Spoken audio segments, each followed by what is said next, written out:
emoção que eu estou aqui de volta, a convite da casa. Queria agradecer muito a esse grupo, a Federação Espírita Cristã, a todos os trabalhadores dessa casa,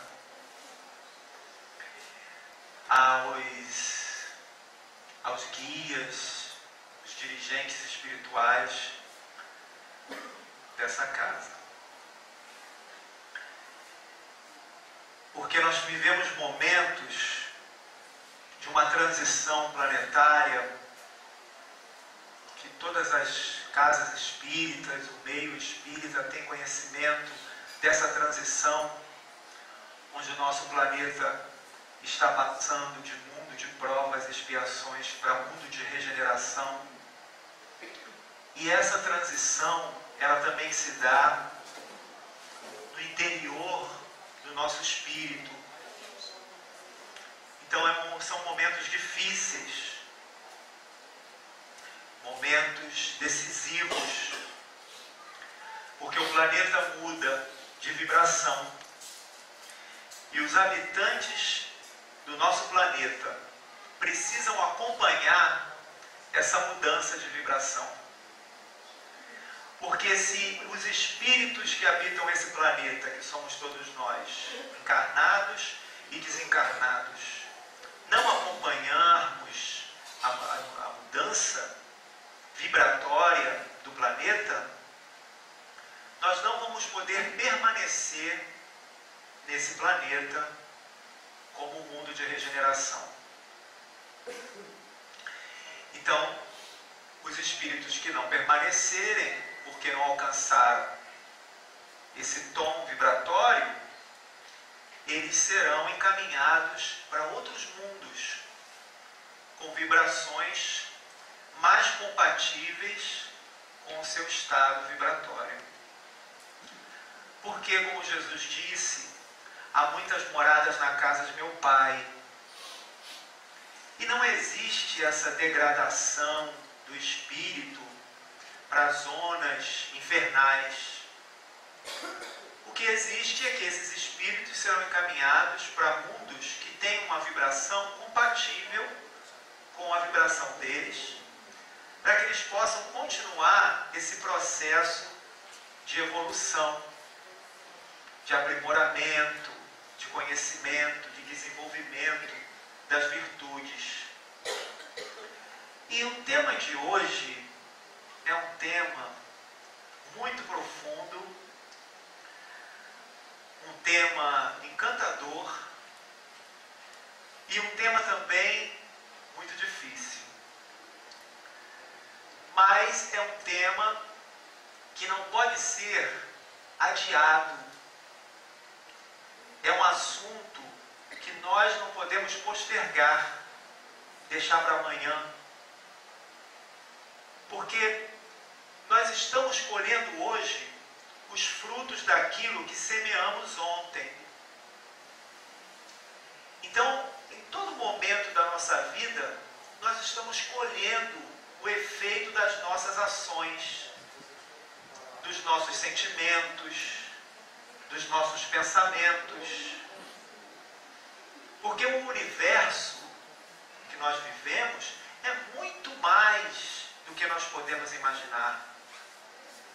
O que nós podemos ver é uma pequena parte de um todo que ainda está muito além da nossa compreensão.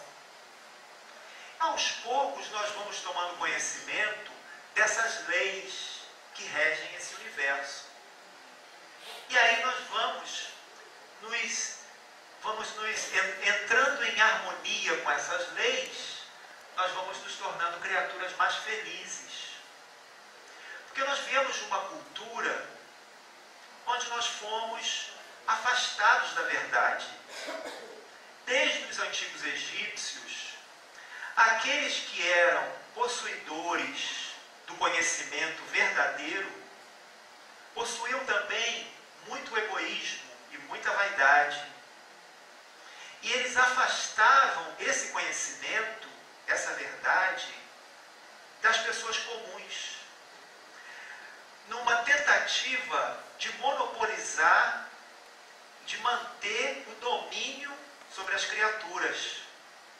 Porque se uma criatura não tem conhecimento, ela pode ser mais bem controlada.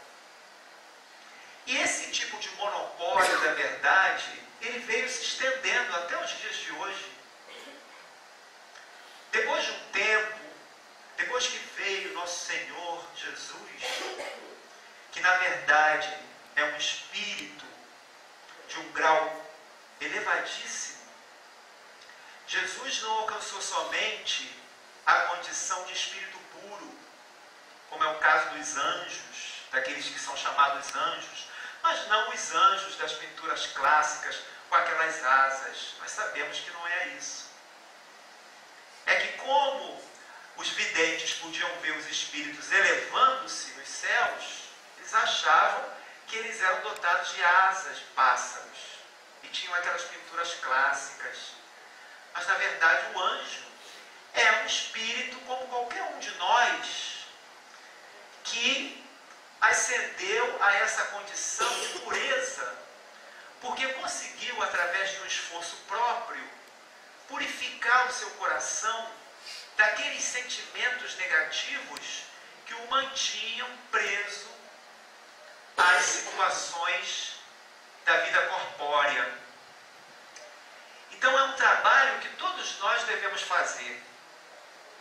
Existem filosofias que acreditam, até hoje, que os anjos são seres à parte, que foram criados os homens, espíritos privilegiados, que já foram criados felizes, os anjos, os executores da vontade de Deus, né? E uma outra classe, que seriam os demônios, que teriam sido criados para perder a raça humana. E isso nós sabemos, apesar de algumas filosofias que nós respeitamos muito, porque sempre existe um trabalho do bem, não é? Mesmo que a condução seja diferente, existe ali um trabalho do bem que nós precisamos respeitar. Porque isso é uma coisa que nós precisamos aprender, o respeito, que cada um seja como consegue ser, seja aquilo que conseguiu fazer de si. E não nos cabe o dever de respeitar e amar a condição de cada um. Mas nós, que somos adeptos da filosofia espírita, né, nós sabemos que todos nós somos anjos, na verdade. No íntimo, fomos todos criados por Deus, somos espíritos, e de acordo com a doutrina espírita existem dois elementos no universo, o elemento material e o elemento espiritual. O terceiro elemento seria Deus, que aí não entra nessa classificação. O elemento espiritual e o elemento material. O elemento espiritual é a parte inteligente do universo, somos nós, que somos espíritos, os seres inteligentes da criação, como a doutrina espírita define. Mas nós sabemos que conforme nós vamos evoluindo, vai ampliando o nosso campo de percepção, de entendimento, e essas definições também vão aumentando. Então nós temos uma definição de acordo com a nossa condição evolutiva. Mas conforme nós formos evoluindo mais, nós vamos ter outras revelações que o plano espiritual irá nos trazer. Então, o que é o espírito? Nós sabemos que é o princípio inteligente do universo, mas ele é muito mais. Ele é muito mais. Porque sendo filho de Deus, né, sendo co-criadores de Deus, nós somos os braços e as mãos de Deus, os executores da vontade de Deus, e estamos no processo de aperfeiçoamento para cumprirmos melhor com a nossa função. É o que nós somos. Mas existe uma identificação muito grande com a matéria. E como eu estava falando no início, nós viemos de uma cultura que que nos mantinha cativos de meias verdades, para nos manter dominados e subjugados por aqueles que têm conhecimento mais amplo da verdade. Então viemos de uma cultura em que está muito enraizado ainda dentro de nós a questão do pecado, a questão da culpa, do castigo, das penas eternas, do inferno, da inferioridade. Então, nos atiramos num processo de pedir ao Criador aquilo que nós desejamos, aquilo que nós necessitamos. E, na verdade, Deus, Ele já criou leis que funcionam perfeitamente e nos dão tudo aquilo de que nós necessitamos. Só que nós não sabemos como acionar essas leis. Deus não precisa vir pessoalmente atender a necessidade de cada um. Ele já criou uma lei, né? A lei de causa e efeito. Uma lei que te dá de volta aquilo que você dá para a vida. Então, basta nós sabermos como é que nós estamos nos conduzindo na vida. De que maneira está a nossa vibração, o nosso pensamento, o nosso mundo íntimo. Porque essa lei é uma lei cega. Ela não vai identificar exatamente o que você quer. Ela vai identificar a tua vibração e vai te retornar de acordo com a tua vibração. Então, se você vibra no sentido de achar que você é uma pessoa fracassada, que as coisas são muito difíceis para você, que você não merece, que você é um pecador, que você merece uma punição, então essa lei vai identificar esse tipo de vibração e vai dar de volta exatamente o que você está lançando no universo. E aí as coisas vão sempre parecer mais difíceis, mais sofridas, porque você está vibrando dessa maneira e é o pedido que você está lançando para as leis de Deus. Por isso que nós devemos manter uma vibração de gratidão, não é? Nós teremos sempre desafios, porque os desafios eles fazem parte do nosso crescimento. Ninguém cresce se não for desafiado. Se você vive num clima de tranquilidade permanente, você permanece naquele nível. Mas quando vem o desafio, a doença, o desemprego, a dificuldade de conseguir alguma coisa, você movimenta os teus recursos, a tua inteligência, as tuas capacidades. E aí você supera o desafio e você cresce. Os desafios sempre vão existir. Não quer dizer que seja uma coisa negativa. Não é que seja um castigo de Deus. Não é que seja uma punição de Deus. Não quer dizer que você é culpado de nada, nem que você é pecador. Faz parte do processo da evolução. Está na natureza. Nós vemos os rios, quando eles se movimentam, desde lá da nascente até chegar ao mar, eles vão enfrentando desafios, vão vencendo os desafios. Os animais se desenvolvem à medida que eles enfrentam os seus desafios. Eles vão encontrando maneiras de vencer as dificuldades. Então os desafios não são castigos, eles fazem parte do processo de evolução. E você pode escolher. Se você escolhe pensar que você é um ser que é filho de Deus, que você foi criado por Deus, que você tem muitas possibilidades, e você precisa manter no íntimo um sentimento de gratidão, como se fosse uma prece permanente na tua vida, pelo céu, pelo ar que você respira, pelo alimento, pela família, pelas pessoas pessoas que você ama, pela tua religião, por tudo, enfim, pelas mínimas coisas. Você vai mudando a tua vibração, o universo identifica e vai te dando aquilo que você está lançando no universo através dos teus pensamentos, das tuas vibrações. Então, nós precisamos superar esse processo antigo de culpa, de pecado, de autopunição, substituindo por pensamentos de gratidão e auto-amor. O auto-amor, ele é fundamental. As pessoas têm um erro, cometem um erro de confundir auto-amor com narcisismo, com egoísmo, que são processos doentios. Quando a pessoa precisa se autoafirmar diante da sociedade, quando a pessoa é carente de homenagens, de aceitação de fora. Não é? Aí vem a questão do narcisismo, quando a pessoa se isola e acha que ela é a melhor pessoa do mundo, a pessoa mais bela, a pessoa mais inteligente. Então, nós precisamos nos desvencilhar desses processos.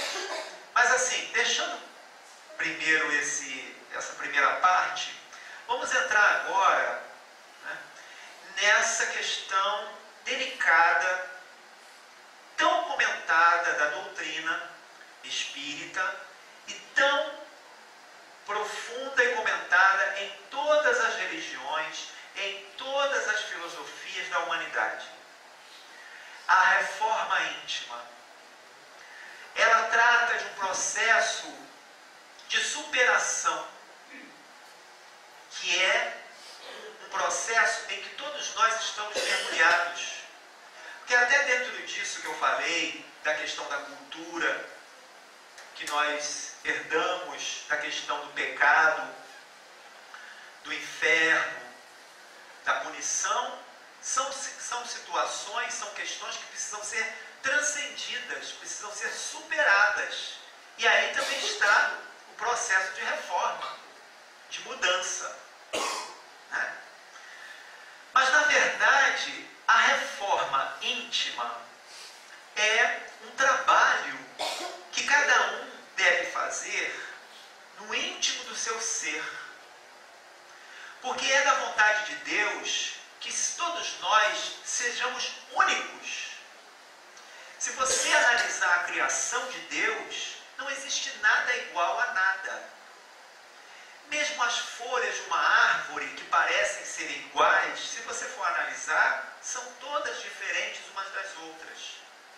Os animais de uma mesma espécie que parecem ser iguais, se você for analisar, até as pequenas formigas, os pequenos insetos que vivem em colônias, eles têm comportamentos característicos, individuais. Então não existe nada igual no universo. Todos nós somos seres únicos na criação. Em todo o universo só existe você.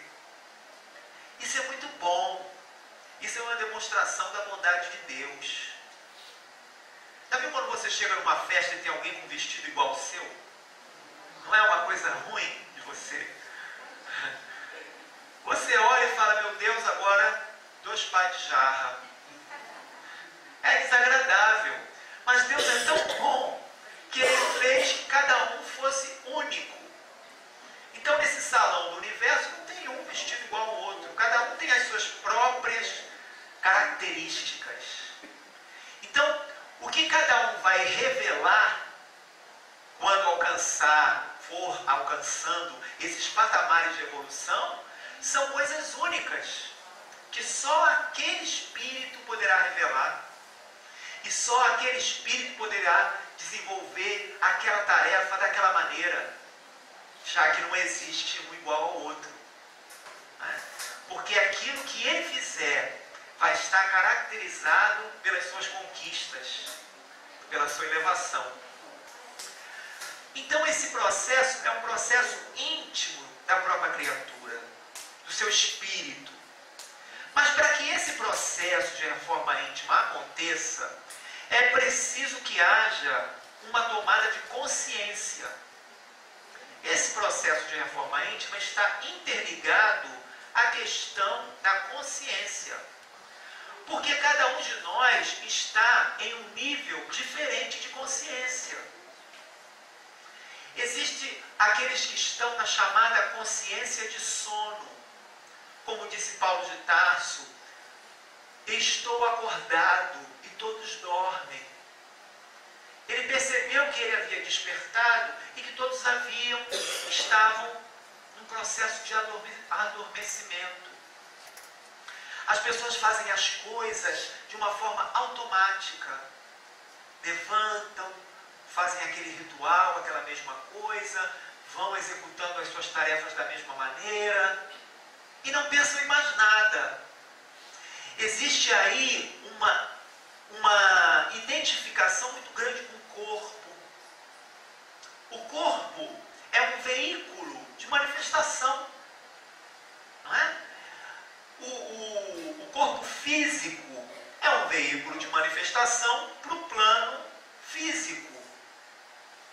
Conforme nós vamos elevando e nos, vamos dizer assim, mudando de plano, nós vamos habitar o mesmo plano. Porque o plano espiritual também é composto de matéria. É que a matéria do mundo terreno, da Terra, é uma matéria mais compacta, mais bruta.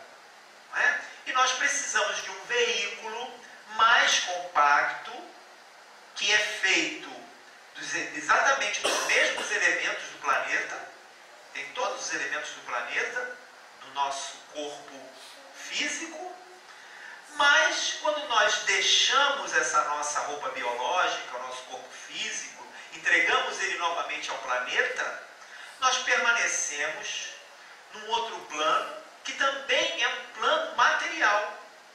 Nós chamamos de plano espiritual, convencionou-se chamar de plano espiritual, mas na verdade é um plano que é composto de matéria, só que uma matéria quintessenciada, uma matéria em outro estado, que nós não podemos perceber.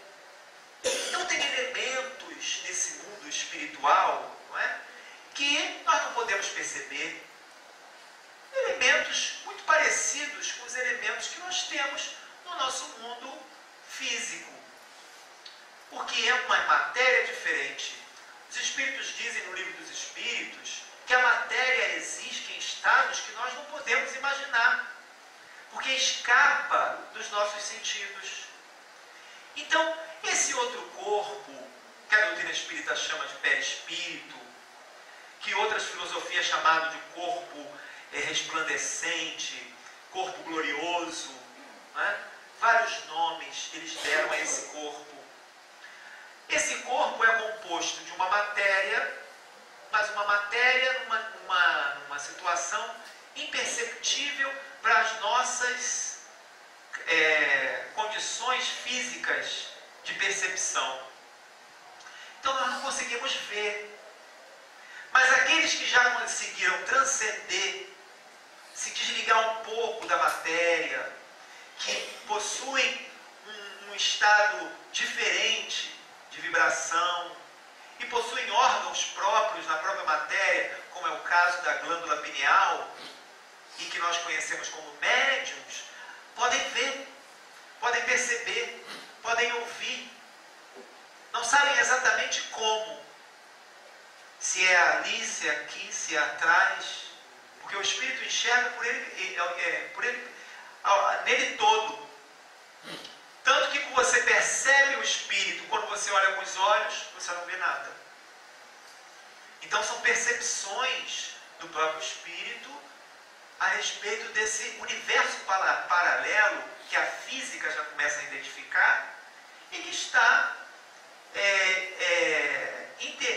intermeado com o universo físico. Então, o que acontece? É preciso haver uma tomada de consciência, porque muitos espíritos, não querem fazer esse trabalho de reforma íntima. Para tudo na vida você precisa querer. E não adianta você querer transformar o outro.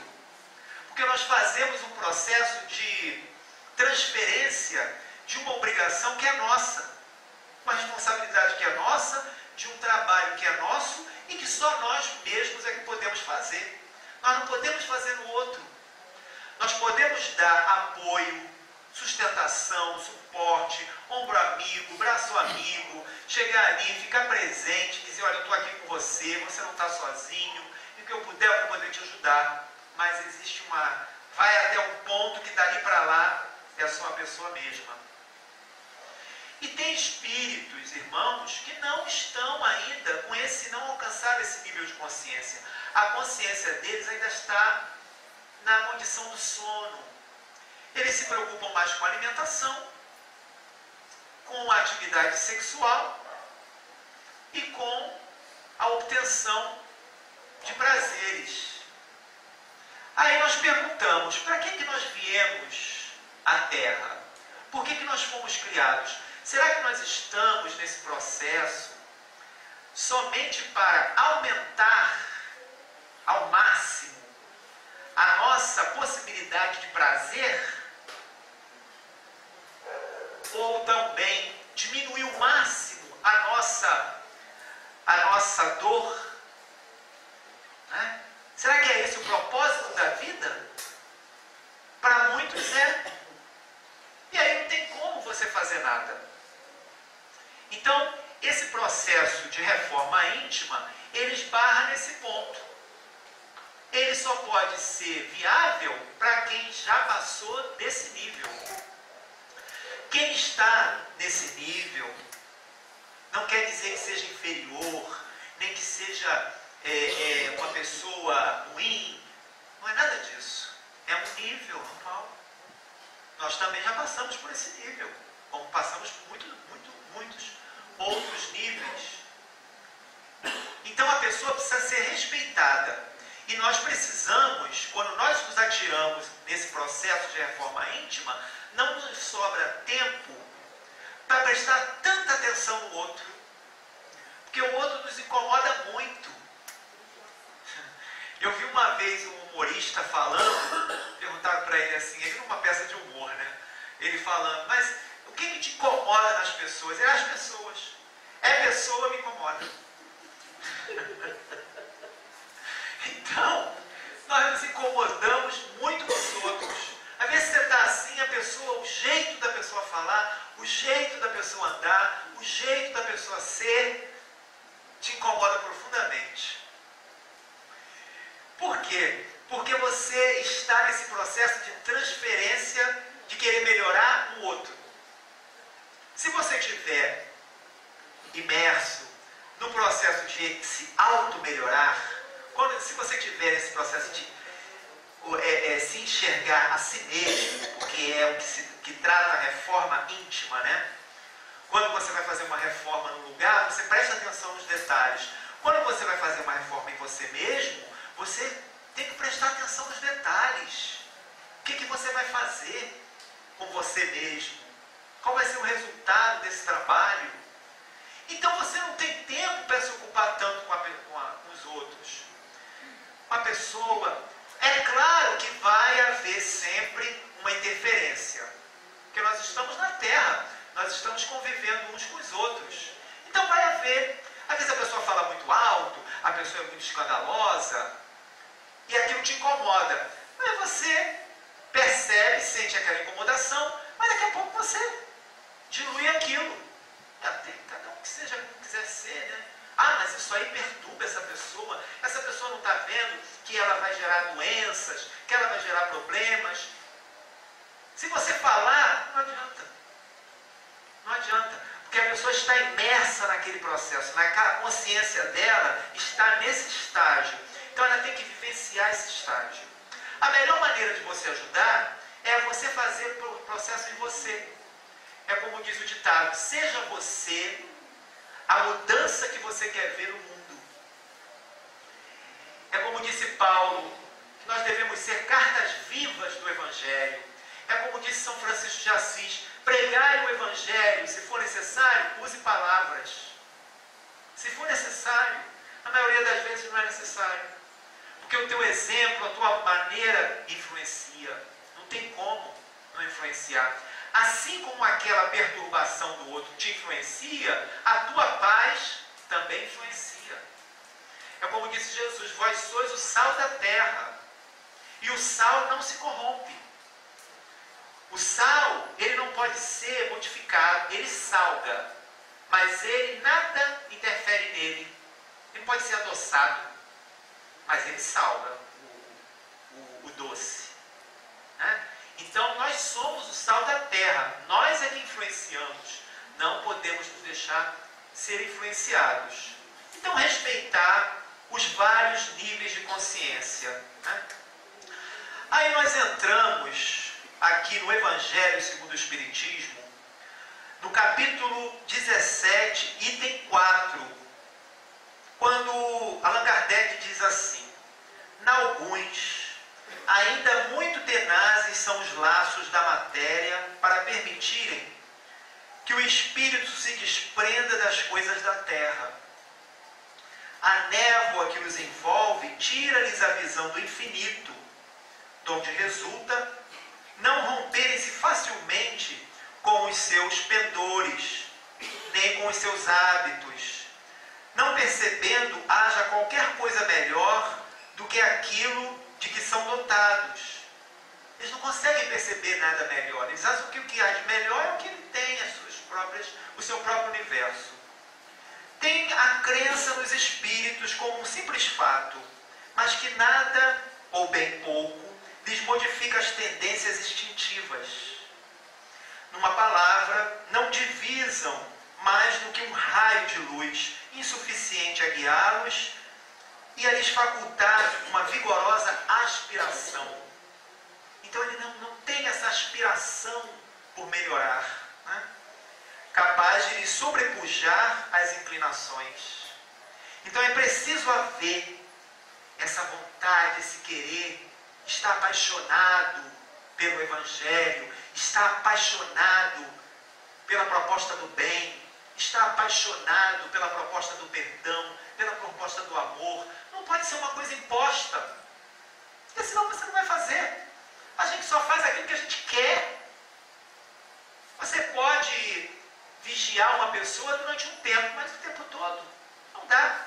Ela vai fazer o que ela quer. Então eles não têm ainda essa inclinação. Atém-se mais aos fenômenos do que à moral, que se lhes afigura entediante e monótona.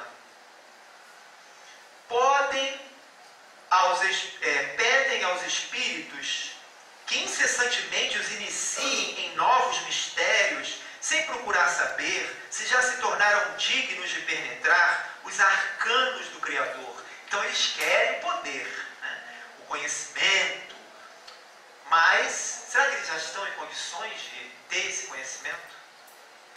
Esses são os espíritas imperfeitos, alguns dos quais ficam a meio caminho ou se afastam de seus irmãos em crença, porque recuam diante da obrigação de se reformarem, ou então guardam as suas simpatias para os que lhes compartilham das fraquezas ou das prevenções. Contudo, a aceitação do princípio da doutrina é um primeiro passo que lhes tornará mais fácil o segundo noutra vida. Então, é para isso que nós temos as reencarnações. Porque esse processo não é um processo fácil. E como os irmãos, muitos, ainda não despertaram para esse auto-melhoramento, eles têm a oportunidade de que isso possa acontecer através das reencarnações. Só que não é uma coisa tão simples assim. Agora, nessa vida, nós temos esses recursos. Podemos ter uma família, podemos ter facilidades. Será que nas outras vidas nós vamos ter? Nós não sabemos. E quanto tempo vai levar? Se você volta para a civilização de origem, que é a espiritual, que é o nosso mundo verdadeiro, a nossa civilização verdadeira não é a terrena. A Terra é um sítio, é uma escola, é uma estação de aprendizado, é uma morada. Mas o nosso mundo real é o mundo espiritual. Tanto que os espíritos, quando se comunicam, muitos dizem que estão vivendo agora a vida verdadeira. E que quando estavam no corpo físico, estavam vivendo uma espécie de morte. Porque o corpo físico limita muito as capacidades incríveis, extraordinárias do espírito. Então, o que acontece? Esses irmãos vão ter outras oportunidades de reencarnar e de vivenciar. Mas será que vão ter as mesmas facilidades? Será que vão ter os mesmos recursos? Nós não sabemos, né? Que a sua condição espiritual vai encaminhar eles a um determinado setor da vida, a uma determinada experiência que pode ser mais difícil, né? Então, nós aí identificamos que Allan Kardec fala aqui que são espíritas imperfeitos, né? Porque o que acontece é que a doutrina espírita, ela nos traz um leque gigantesco de conhecimentos, de aprendizados. Mas não é o desenvolvimento da tua inteligência, nem a aquisição de alguns conhecimentos que vai fazer com que você evolua. Isso é um aspecto da evolução. Mas o principal aspecto para esse crescimento, no sentido da evolução, é essa auto-reforma, é esse auto-melhoramento. É um trabalho que é nosso. Porque a natureza, ela recebe uma lei, ela atende um comando. Então ela se movimenta porque existe uma ordem que manda que aquilo seja feito daquela maneira. As migrações, a reprodução dos animais.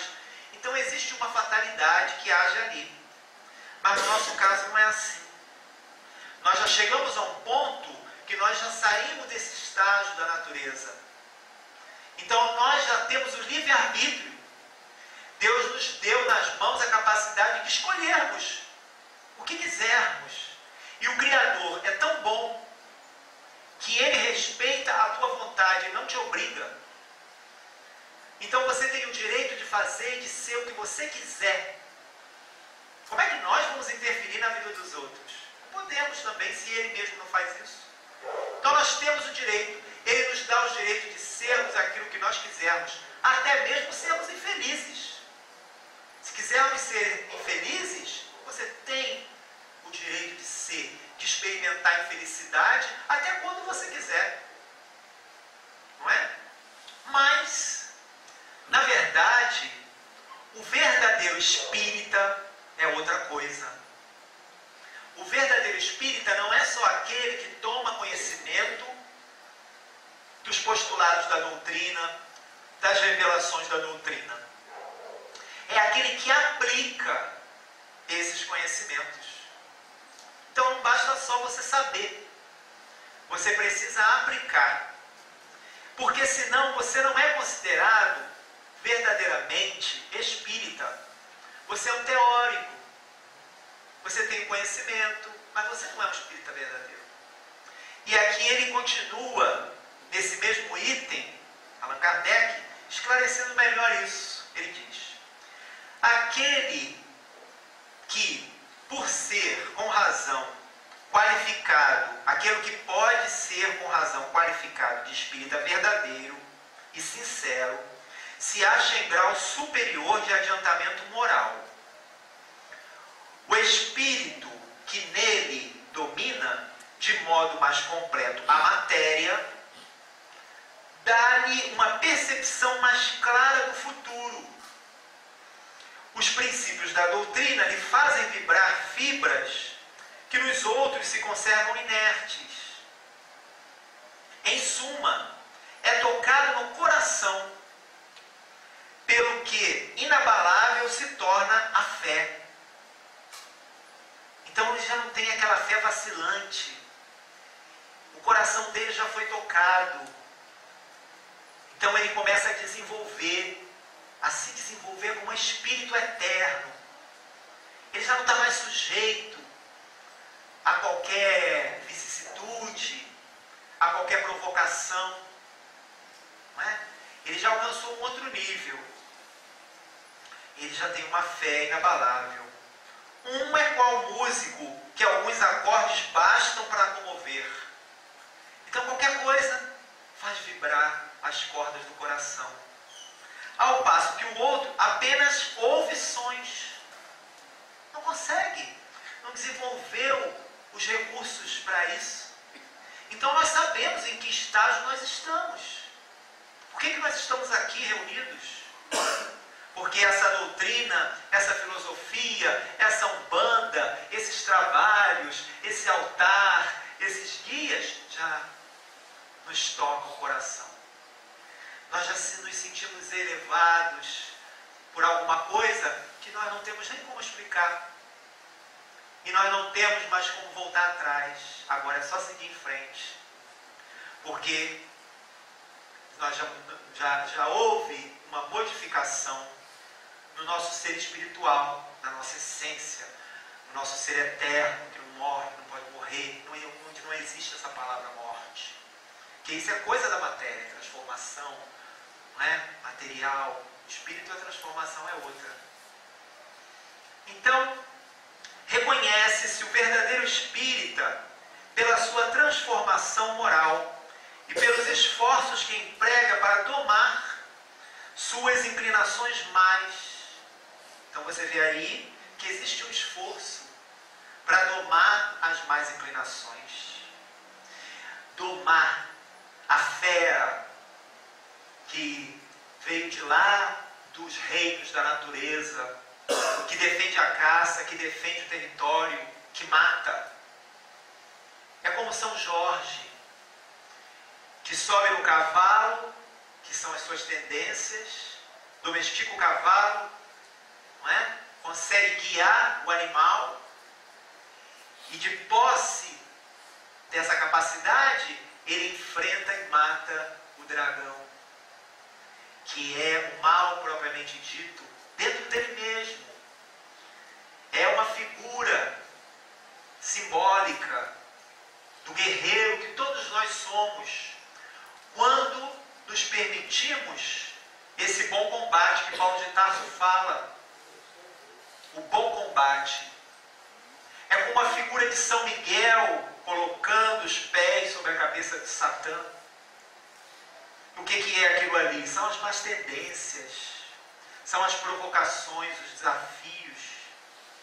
Mas ele consegue tomar posse de uma vontade tão grande que ele subjuga essas más tendências. Então, ele toma suas inclinações mais. Enquanto um se contenta com o seu horizonte limitado, ele se contenta, ele está feliz. Por que a gente vai interferir na felicidade dele? Por que a gente tem que achar que a felicidade do outro tem que ser a nossa felicidade? Uma vez eu insistia muito para um amigo meu ir no centro. Eu falava, vai no centro, hoje você vai? Eu tenho que fazer um negócio. Tá bom então. No outro dia, você vai hoje? Eu não sei. Aí eu chegava para o dirigente e falava, fulano não veio porque ele teve que fazer um negócio. Todo dia outra resposta, ele não veio porque ele teve que fazer outra coisa. Aí outro dia ele não veio. Aí a dirigente falou, Vitor, ele quer vir. Aí eu despertei. Falei, é verdade. Aqui que eu vou ficar, né? Nessa luta. E como nós sofremos com isso? Quando aquela pessoa que nós amamos, é porque nós descobrimos uma coisa tão boa que a gente quer que aquela pessoa que nós amamos também sinta aquilo que a gente sente. Mas não é possível. Ela está em outro nível. Vai chegar o momento dela também. Talvez não seja no lugar onde você frequenta, talvez seja em outro lugar. Mas vai chegar o momento dela. Não adianta a gente ficar dando murro e ponta de faca com essas coisas. Porque nós temos um trabalho, uma responsabilidade conosco mesmo. Né? Então, Enquanto um se contenta com seu horizonte limitado, outro que aprende de alguma coisa de melhor se esforça para desligar-se dele e sempre o consegue, se tem firme a vontade. Eu vou ler novamente. Enquanto um se contenta com seu horizonte limitado, outro que apreende alguma coisa de melhor, quer dizer, já começou a descobrir algo melhor, se esforça por desligar-se dele, do horizonte limitado, e sempre consegue, ele diz aqui, se tem firme a vontade. Porque os Espíritos nos dizem que não é uma questão de trabalho, é uma questão de vontade. O trabalho nem é tanto assim, mas a vontade é que é o mais difícil. Porque às vezes a gente não tem ainda aquela vontade. Então, nós não ficamos, nós não nos atiramos, porque para você modificar essas tendências negativas, você precisa se abster de muita coisa. E para se abster dessas coisas que nós estamos acostumados, que nós gostamos, exige um trabalho muito grande. Por quê? Porque o nosso cérebro também se acostumou. E diz um ditado que o cérebro é um excelente servo, mas é um péssimo senhor. É como um computador que você programa. Então, eu programei o meu cérebro a comer, vamos dizer, amendoim todas as 6 horas da tarde. Todas as 6 horas da tarde eu vou e como amendoim.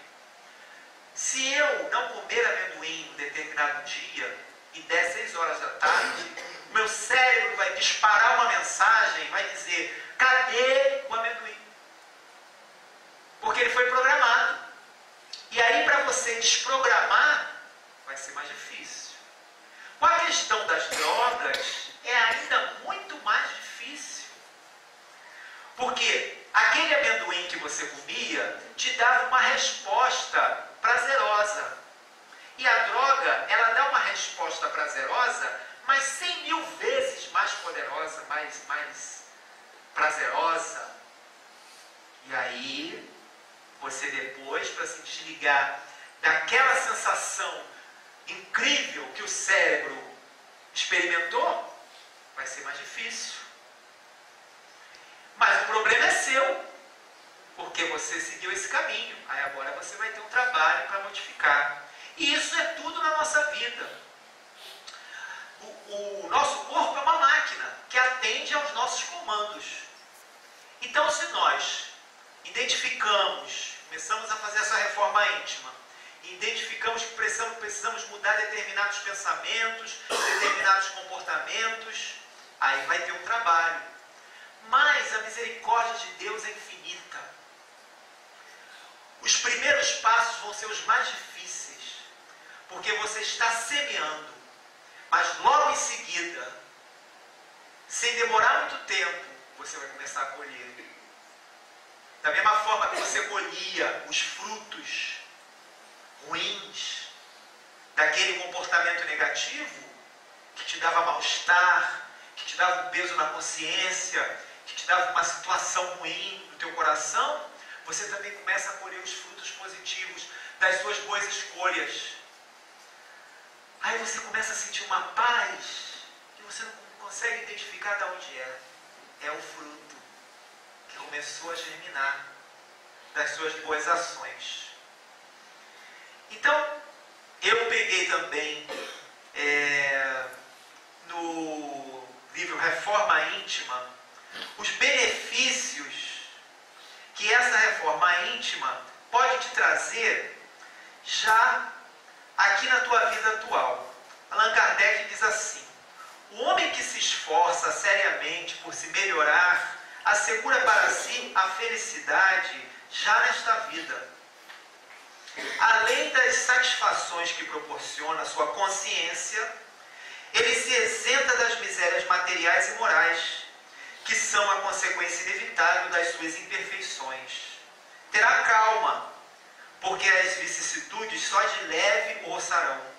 Gozará de saúde, porque não estragará o seu corpo com os excessos. será rico, porque rico é sempre todo aquele que sabe contentar-se com o necessário. Terá a paz de espírito, porque não experimentará necessidades fictícias, nem será atormentado pela sede das honrarias e do supérfluo, pela febre da ambição, da inveja e do ciúme. Indulgente para com as imperfeições alheias, menos sofrimento lhes causarão elas, que antes lhes inspirarão piedade e não cólera, evitando tudo que possa prejudicar o seu próximo por palavras, por atos, procurando ao invés fazer tudo o que possa ser útil e agradável aos outros. Ninguém sofrerá com o seu contato. Então começa esse processo, quando nós atingimos ali o núcleo, o ponto que precisa ser transformado, que é nós mesmos, não é? Isso começa a espalhar uma série de benefícios ao nosso redor. As coisas vão melhorando, os pensamentos vão ficando mais positivos, uma paz começa a invadir, então tudo vai melhorando. E é uma manifestação do alto amor, uma preocupação profunda com você mesmo, o ato de você se amar. Como disse Buda, um dos ensinamentos do budismo é o alto amor. E nós não podemos pular etapas. A primeira etapa é o alto amor. Porque a pessoa que fala, eu amo mais fulano do que a mim mesmo, está pulando uma etapa. Está fazendo uma coisa completamente desestruturada. Quando você joga, o Buda fala isso, quando você joga uma pedra numa lagoa e ela cai, o primeiro círculo de onda que ela provoca é ao redor dela mesma. Então a primeira manifestação de amor tem que ser ao redor de você mesmo. Para você não depender do amor de ninguém. Você já tem o seu próprio amor. Você já se ama. Você já sabe o que você gosta. Você se presenteia. Você se cuida. Você se banha. Você se perfuma. Você faz o que você gosta por você mesmo. Você não precisa do amor do outro. Jesus não precisava do amor de ninguém. Ele já tinha o amor de Deus. E nessa condição nós recebemos da fonte, que é Deus. Então nós recebemos de Deus o amor. E aí manifestamos esse amor através do alto amor. Nos amamos. Quando esse amor transborda, são as outras ondas que a pedrinha vai fazendo. Esse amor transborda. E aí ele atinge os outros.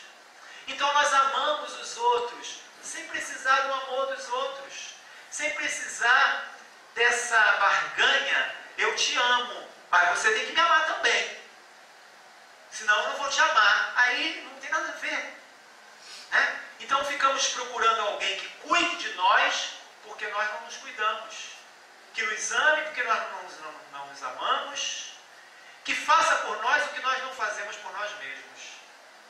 Então, a reforma íntima também passa pelo alto amor. Né?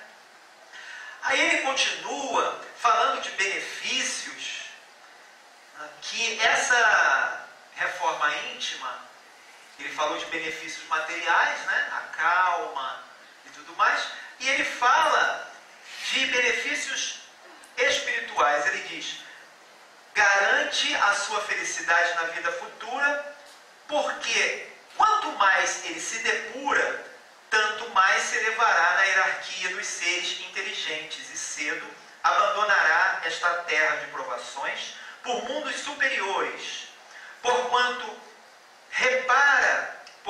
o mal que haja reparado nesta vida não terá que reparar em outras existências, porquanto na erraticidade só encontrará seres amigos e simpáticos, e não será atormentado pela visão incessante dos que contra ele tenham motivos de queixa. Vivam juntas algumas pessoas animadas desses sentimentos e serão tão felizes quanto o comporta a nossa terra. Ganha assim, passo a passo, esses sentimentos, todo um povo, toda uma raça, toda a humanidade, e o nosso globo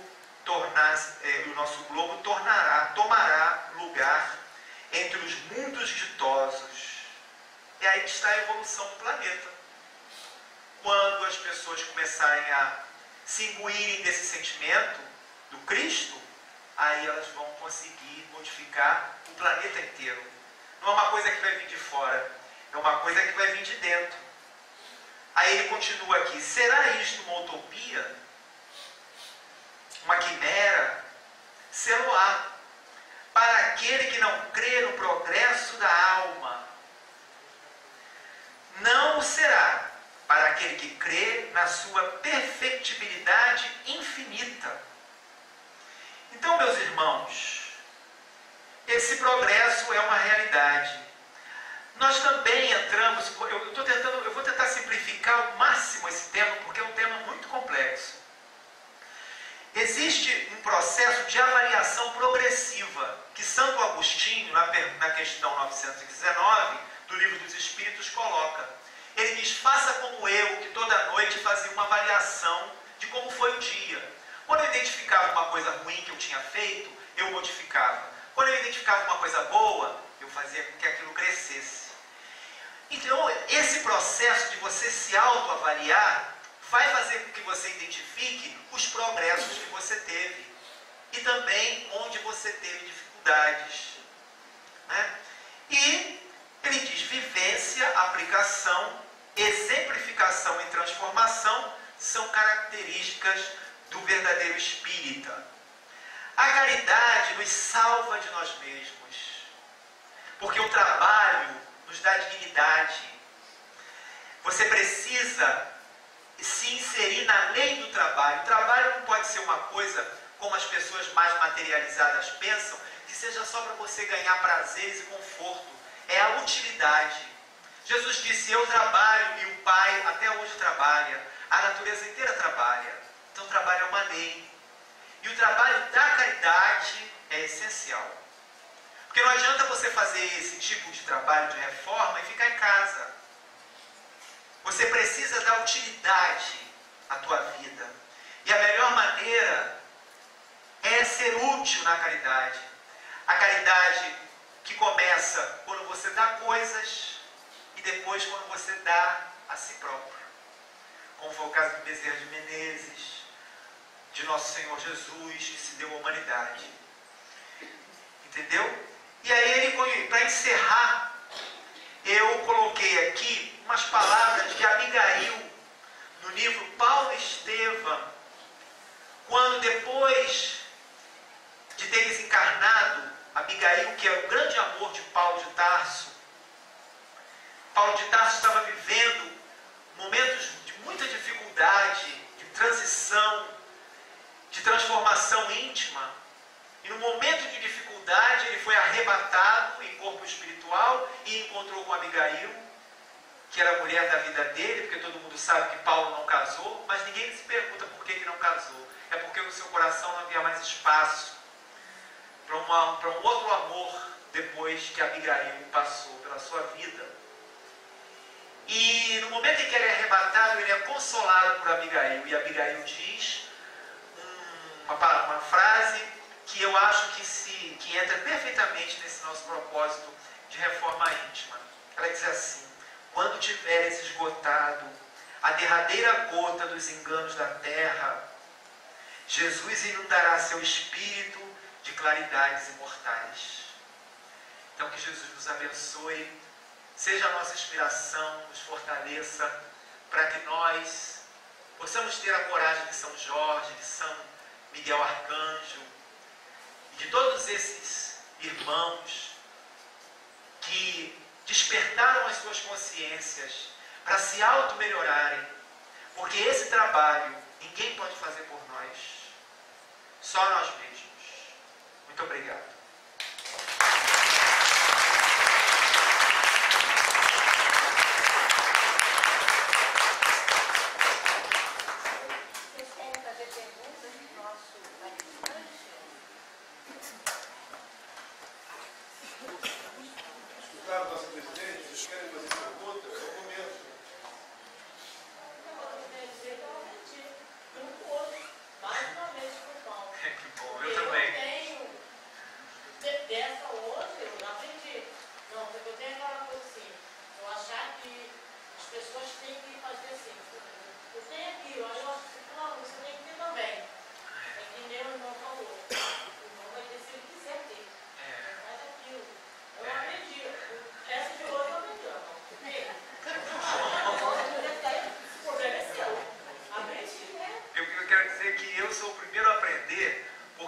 diz que quando a pessoa faz uma exposição de um tema, o ouvido mais próximo é o dele, né? Então, a gente fala sempre primeiro para nós mesmos, né? Mas é muito bom saber isso. Muito obrigada. Eu que agradeço. Mais alguém? Bom, meus irmãos, se alguém ainda tiver alguma pergunta.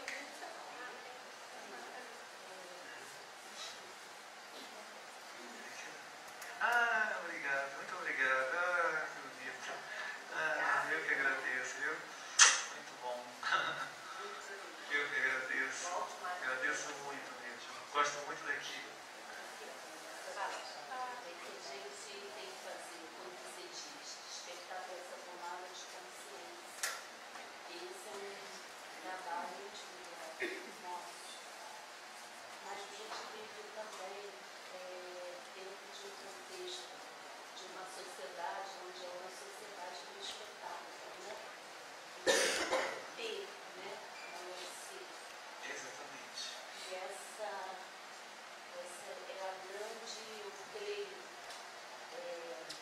prova. Né? É uma prova diária nossa, quando você muito bem colocou que nós, né, espíritos, temos que ter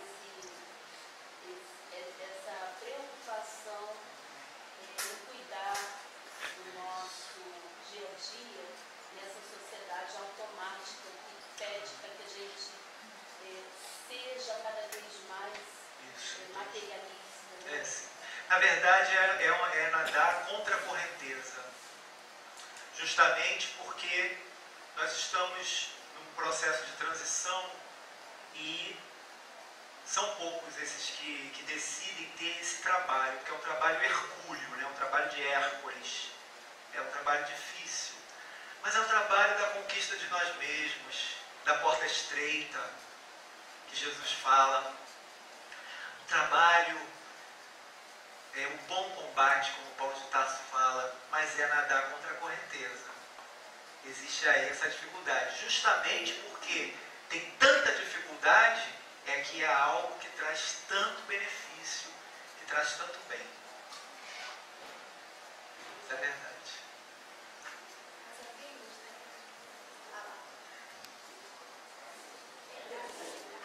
Nós acabamos sofrendo, né? Porque quando a gente fica tão imundo e essa pessoa não muda, mas só continua mesmo, porque a pessoa não vai mudar. A pessoa não mudar sem nós. Nós temos que aprender a encarar a pessoa como ela é. A respeitar. Mesmo que isso faça com que você viva conflito. Exatamente. Nós temos que... esse processo de reforma íntima, ele gera conflitos. Tanto que Hermance Dufont, ela escreveu, psicografou um livro que fala, que trata, o título do livro é Reforma Íntima Sem Martírio. Porque nós temos ainda, devido ao nosso passado cultural, de pecado, né? Essa questão de nos automartirizarmos, né? Acharmos que o martírio é alguma coisa boa. Na verdade, isso é uma coisa antiga. Né? Mas a melhor maneira de você amar alguém é justamente você dar liberdade para a pessoa fazer de si o que quiser. Você está ali para apoiar. Não é que você vai virar as costas para a pessoa. Aí é outra coisa. Você demonstra pela tua postura que você é um braço amigo. Mas você já tomou consciência de que você precisa respeitar a pessoa através de dar o direito a essa pessoa de ser quem ela é. Porque cada um vai ter que enfrentar as suas próprias dores, isso é inevitável. Cada um vai ter que enfrentar os seus dragões, né? Os seus desafios.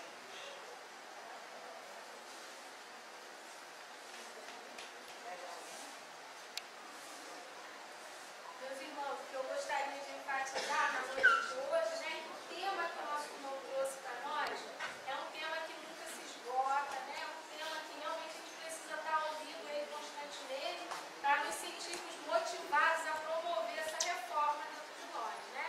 E eu gostaria também de falar com vocês que o nosso irmão, ele exerce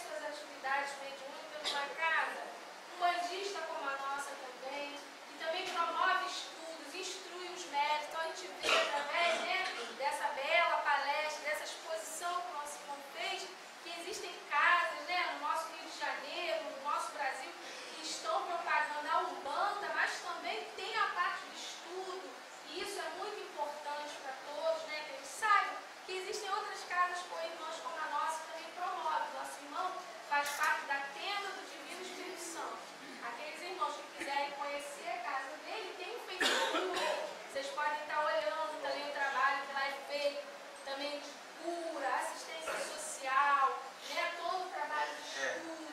Né? Então eu gostaria de deixar para vocês essa dica, para vocês olharem também a casa. A Tenda do Divino Espírito Santo, também uma casa que tem estudo. Estudo é importantíssimo, né? Faz parte desse nosso desenvolvimento e da nossa reforma. E ela fica em Nilópolis, na rua Lúcio Tavares, número 419, bem ali no centro de